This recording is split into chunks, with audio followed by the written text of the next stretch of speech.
꺼질 줄 모르는 부동산 투기의 불씨. 2004년 3월 투기에 대한 열망을 실감한 서울의 시티파크 분양 현장. 현금 7조 원. 우리나라 보건복지부 1년 예산과 맞먹는 돈이 단 이틀 만에 부동산 투기에 몰렸다. 대한민국 투기의 뿌리는 깊다. 투기를 향한 긴 줄이 늘어서기 시작한 것은 서울 강남의 개발붐이 불어닥치면서부터.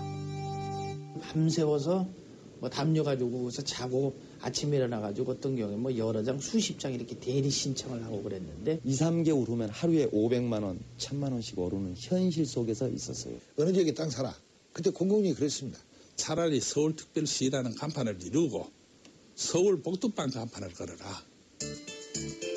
눈부신 성장과 개발, 그 뒤에 기지개를 켠 부동산 투기. 그 뿌리에는 강남공화국이 있다.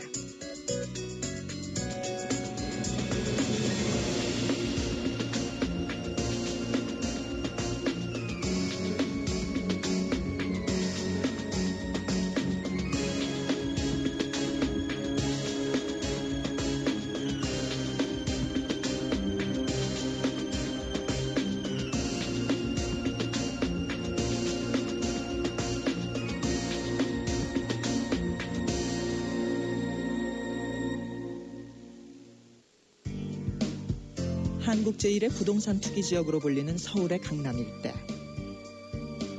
전국토의 0.1%에 불과하지만 공시지가 100조.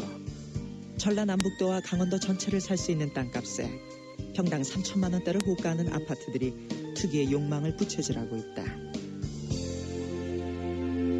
그러나 허허벌판이었던 강남 지역의 급격한 변모는 불과 30년 만의 일이었다. 사람이 없었어요. 어느 농가가 며칠 있을 정도였어요. 그때도 지금 못 댕기니까 우리 차를 가지고 가면 어떻게 하는가 하면은 저 한강 다리를 넘어서 노량진 그쪽으로 돌아가든지 그다음에 뚝섬에 가면 페리가 있었다고요. 간단한 뗏목 거기다 차를 싣고 지금 그 봉원사 있잖아요. 강남 쪽에 그 당시에 이제 그 아파트로 개발하기 전에 처음에 개발 발표하고 나서 국민주택이라는 형식으로 서울시에서 택지를 조성해가지고 집을 거의 규격화다시피 그렇게 집을 지어가지고 논현동, 청담동 이쪽으로. 한편 영동 단독주택 752채가 건설돼 서울 도심권의 인구 분산과 영동 신시가지 개발에 박차를 가하게 됐습니다. 1972년 12월 주택단지가 조성되며 밭과 구릉지였던 강남 일대에 서울 시민의 이주가 시작된다. 한국 경제가 고도 성장에 들어선 70년대, 강남 개발도 그렇게 성장의 봄을 누리며 시작됐다.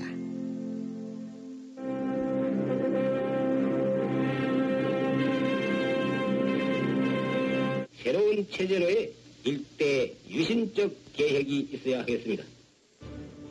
강남 개발에 박차를 가하던 그해 정치적으로는 유신이라는 전대미문의 조치가 발표된다. 계엄 선포 아래 국회가 해산되고 모든 정치 활동이 얼어붙은 상황.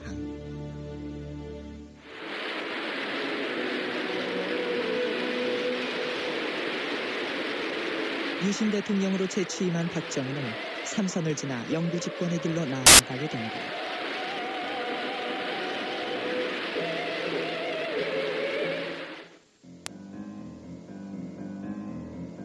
그리고 72년 그 해의 이면에 달아오르기 시작한 강남 개발의 현장. 그곳엔 투기라는 어두운 싹이 움트고 있었다. 그 현장에다가는 깃발을 꼽았습니다. 여기는 공사 현장이라고. 분양 개시 일정 언제쯤 했는데 현장 착공되기 전에, 현장 사무실이 개소도되기 전에 벌써 100% 분양이 다 되고 100% 분양이 다 되고 현장이 착공될 시점에서는 보통 3번, 4번 정도 벌써 명예변경 내지는 전매가 이루어진 다음이었다는 겁니다. 1970년대 개발과 아파트 건설 붐을 타고 불어닥친 부동산 투기 바람. 동부 이촌동 여의도에 이어 강남의 아파트 건설이 본격화되며 아파트 분양 경쟁률은 매번 최고치를 경신했다. 구급 공무원 월급이 6만 원 하던 당시 부동산 투기는 황금알을 낳는 거울이었다.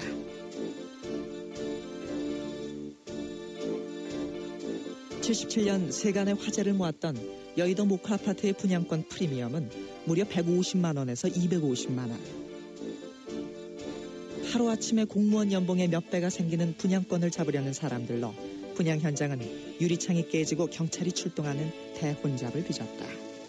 이제 기자실에 오후에 취재 끝나고 각사 기자들이 만나면은 사회부에 출입했다가 들어오는 기자들이 많이 있어요. 그분들이 뭐 어디에 땅을 어떻게 파고 누가 돈을 많이 받고 그래서 막 돈 냄새 돈바람 그 얘기가 기자실에 매일 그 화제였어요. 그때는 아파트를 사기만 하면 프리미엄이 아파트 값보다 분양가보다도 2배 정도 오르는 그런 시대였습니다. 그래서 그때를 프리미엄 시대라고 그러거든요. 뭐 국회의원 마누라, 장관 마누라, 이건 이면치면 없이 저기서 하는 아주머니 만나면 지금은 어림덥지만 이 계약서 들고서 나도 하나 했다고 그러고 흔들고 그랬으니까 누가 타치하는 사람 없었어요. 1년을 피땀 흘려서 내 직장에서 돈은 버는 것과 그때 당시에 내가 아니면 주변에서 아파트를 한두 번 투자를 하는 게 그 소득이 더 컸습니다. 제 스스로도 회사의 봉급원 1%도 생각을 갖고 있지 않았습니다. 오전 10시에 모델하우스에서 선착순 분양을 한다 했을 때 이틀 전에 길거리에서 모포를 둘러쓰고 텐트를 치고 줄을 서서 분양을 맡았습니다. 돈을 벌겠다는 일념 속에 낀 줄은 그러나 나 혼자 잘 살아보자는 투기로 가는 길이었다. 한국 경제에 몰아친 광적인 투기 열풍은 어떻게 시작됐는가. 눈물도 한숨도 나 혼자 씹어 삼키며 밤거리에 뒷골목은 누비고 다녀도 전후 서울은 넘쳐났다. 서울로 1960년대 초까지 지금의 강북 지역에 국한되었던 좁은 서울에 농촌을 떠난 인구가 몰려든다. 서울의 인구가 거의 10년 동안 2배로 증가를 하고 1년에 거의 30만씩 인구가 증가하던 시절이니까 전후 인구 유입으로 60년대 초 이미 300만을 넘어선 서울 인구는 기하급수적인 증가를 거듭해 600만을 돌파했다. 이에 따라 교통난, 주택난 등 서울의 주거 환경은 갈수록 악화되었고 인구 분산을 위한 획기적인 대안이 요구되기 시작했다.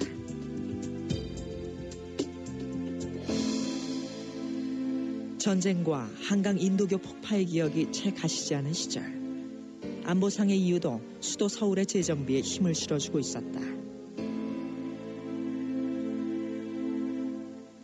지금 한강 이북에만 수도 기능이 다 집중되어 있기 때문에 만약에 앞으로 전쟁이 난다면은 6.25 때와 같은 그런 참상을 면치 못하지 않겠느냐. 그렇다면은 수도 기능을 강남에까지 확대해야지 방어 전략상 유리하지 않겠느냐 하는 문제가 대두된 거예요. 한강 이남 지역이 서울에 편입된 건 1963년. 이와 함께 서울은 2배에 이르는 팽창을 했고 지금의 강남 지역이 형성된다. 우리 31명 임무는 박정희 노아지 때 임무. 60년대 말 격화된 남북 간 긴장 고조 사태는 강남 개발의 명분을 더욱 명확하게 제시한다. 이 국가 안보적 차원에서 강북은 굉장히 불안하다. 그 강남 지역에 대한 전략적 효용성과 전략적 대비책에 대해서 직접 제가 계획하고 참여를 했죠. 별칭이 안보교인 잠수교는 전시 물자 수송용으로 설계되었고 교각이 두꺼운 상판과 촘촘한 다리로 건설된 이유 역시 비상시 복구에 대비한 것이었다. 그러니까 이북에서 서울을 공격할 때 뭘 공격하겠냐? 제일 먼저